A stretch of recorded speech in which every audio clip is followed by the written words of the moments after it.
की आवाम के लिए सबसे बड़ा अगर कोई मुद्दा है तो वो है रोजगार का मुद्दा, वो है शिक्षा का मुद्दा, वो है चिकित्सा का मुद्दा। ये सारे मुद्दे हैं। ये बेरोजगारी का मुद्दा सबसे बड़ा मुद्दा है, और उसके बाद शिक्षा, चिकित्सा, ये सारे देश के मुद्दे हैं। महंगाई मुद्दा है, जो आप देख सकते हैं कि जो गैस चूल्हा 2014 के पहले 400-500 में मिला करता था, आज वो 1100 एबव चला गया है। और धीरे धीरे ये जो है महंगाई जो है चरम सीमा पर जा रही। बेटा जो है विदेश में जर्मनी, फ्रांस, इटली, इंग्लैंड पढ़ता है, और हमारे बहुजन समाज के जो लोग हैं, जो दलित और शोषित वंचित लोग हैं, उनको धर्म के नाम पे लड़ाने का काम करते हैं। और हमारे देश में नमस्कार, आप देख रहे हैं जनता का आवाज़ जन समाचार। हमारे साथ सामाजिक कार्यकर्ता जुड़ चुके हैं, जिनका नाम जितेंद्र सर जी हैं। पूरे भारत में संसदीय चुनाव चल रहा है, लेकिन यहाँ ये सिचुएशन हो रहा है कि सब लोग धर्म का राजनीति कर रहे हैं। सर, हम इनसे जानेंगे। सर, हमारे चैनल में आपका स्वागत है। जी धन्यवाद। सर, राजनीतिक सब पार्टी अपना अपना कर रही है, इसमें धर्म के नाम लेकर इसमें घिसता जा रहा है, जिसमें पब्लिक को कोई विकास की बातें नहीं हो रही है, महंगाई की बात नहीं हो रही है, सस्ता मतलब कि ये सब बिकता जा रहा है, इस पर कोई बात नहीं करता है। सब भगवान हिंदू धर्म की बात करते हैं, हिंदू मुस्लिम राइट की बात करते हैं। देखिए, देश में दो तरह की शक्तियां हैं और आपको स्पष्ट दिखाई दे रही। एक तरफ इंडिया है और एक तरफ एनडीए है, बाकी भी बहुत सारे दल हैं।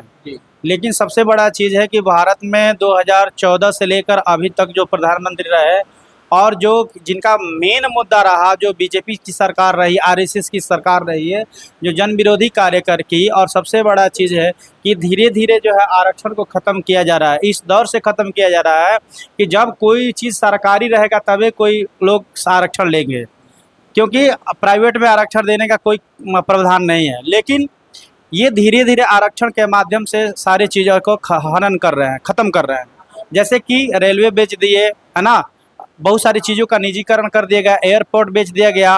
और सबसे बड़ा दुख की बात है कि देश का जो सार्वजनिक शक्ति है वो है सेना, और सेना को भी निजीकरण के तौर पर लिया जा रहा है। क्योंकि अग्निवीर की जो योजना लाई गई है वो देश में सैनिकों का निजीकरण हो गया।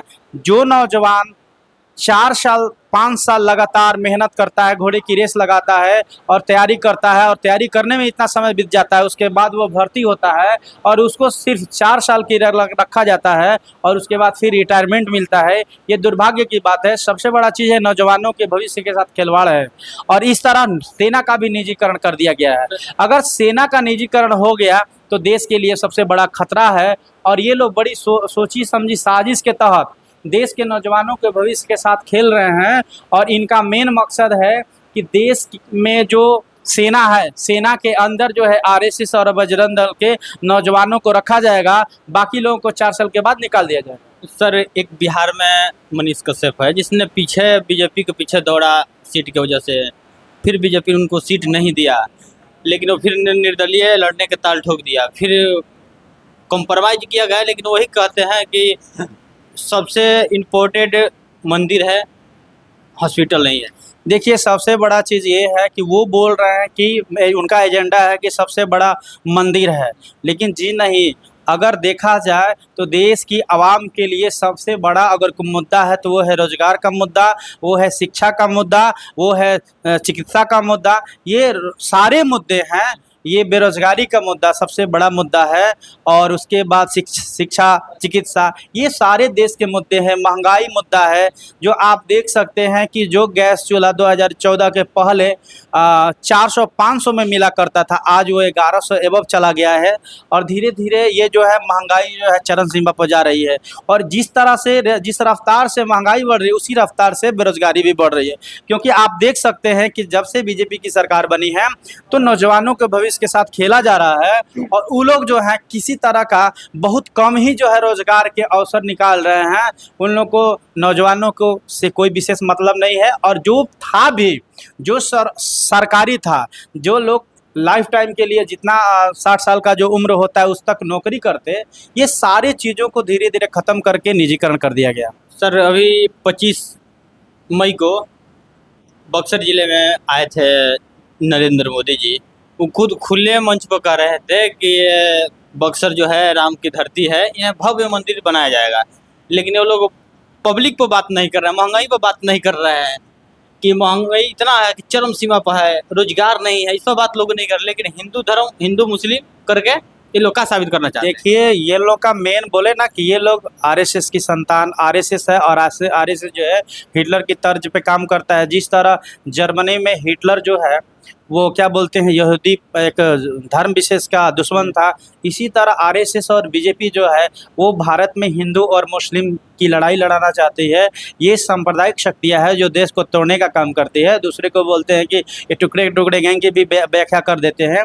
सबसे बड़ा चीज़ है कि आप ये लोग जो भी बात करेंगे तो राम मंदिर की बात करते हैं, हिंदुत्व की बात करते हैं। उसी हिंदू धर्म में बताया गया है कि समाज जो है 4 वर्णों में बटा हुआ है, और अपने को ब्राह्मण जो है श्रेष्ठ बताता है क्योंकि वो ब्रह्मा के मुख से पैदा हुआ है। इस बात को लोग जाहिर करते हैं, जबकि ये अलौकिक बातें हैं। कोई भी व्यक्ति किसी भी जीव जंतु का जो पैदाइशी होता है वो मुख से नहीं होता है, उसके लिए मेल और फीमेल की ज़रूरत होती है। एक बायोलॉजिकल चीज़ें हैं।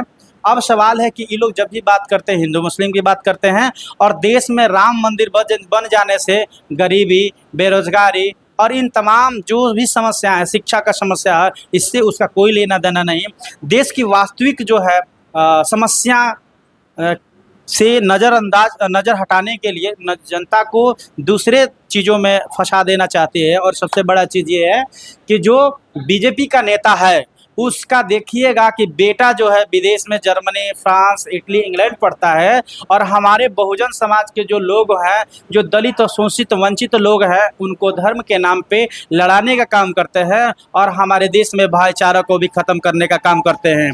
क्योंकि देखा जाता है कि ये लोग जब रामनवमी में आप सोशल मीडिया उठाकर या बहुत सारे माध्यम में देख सकते हैं कि जब रामनवमी का निकालते हैं ये लोग जुलूस, तो उसमें मस्जिदों पे, चर्चों पे हमले करते हैं। ये लोग जो है हमारे इस समाज के लोगों को, नौजवानों को पथभ्रष्ट करके उनके मानसिक गुलाम बनाकर और हमारे ही लोगों पे हमला कराते हैं, और ये सांप्रदायिक शक्तियां हैं और देश को अमन चैन छीनने का काम करती है। इसलिए मैं आप लोगों से इस बात का अपील करूंगा कि अगर वास्तविक तौर से अगर देखा जाए, कोई भी नेता अगर सबसे बड़ा देश की समस्या जो है वो है बेरोजगारी, शिक्षा, चिकित्सा, महंगाई, इन सारी चीज़ों पे बातें होनी चाहिए। और मैं कह रहा हूँ कि जो शिक्षा, चिकित्सा, बेरोजगारी, महंगाई, इन तमाम चीज़ों पर अगर लड़ने की बात करता है, जनता के संगठित करने का बात करता है, मैं उसको तहे दिल से स्वागत करता हूं और देश में अमन चैन लाने वाली शक्तियों का समर्थन करता हूं। जी, बहुत बहुत धन्यवाद। जिस तरीके से बड़े बड़े चैनलियों पर नरेंद्र मोदी जी का भौकाल है, उस तरीक़े से भीड़ नहीं बक्सर में जुट पाई है। और देख भी सकते हैं आप लोग, अगर हमारा कैमरा पर साथी है गोविंद भारती जी, बहुत बहुत धन्यवाद।